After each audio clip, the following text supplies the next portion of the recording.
Sa talaan sa Women and Children Protection Desk sa Talisay City Police, maabot sa 18 ka mga reklamo ang nasangat sa mga babae o mga bata sulod lang sa 2 ka buwan.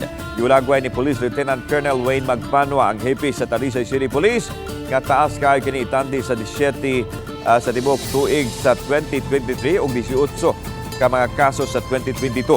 Sagad sa mga reklamo may labot sa violence against women and children. Gipasabot sa opisyal nga ang pagtaas sa natalang mga kaso nagpakita lang nga epektibo ang ilahang pag-awhag sa mga bata kababayenan nga dili ang mahadlok ka mo reklamo.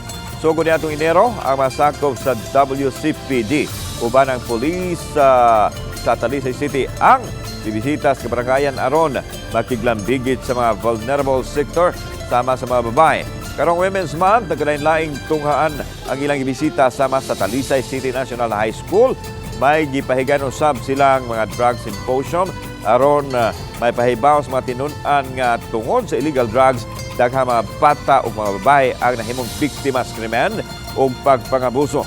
Ang kalihukan gihangop usab kini sa kadagwan sa mga eskwelahan. Growing concern ang teenage usage of drugs. No, so dili kalikayan nga naay mga bata because it is in their community, masud pud sila ana nga kanang kahimtang.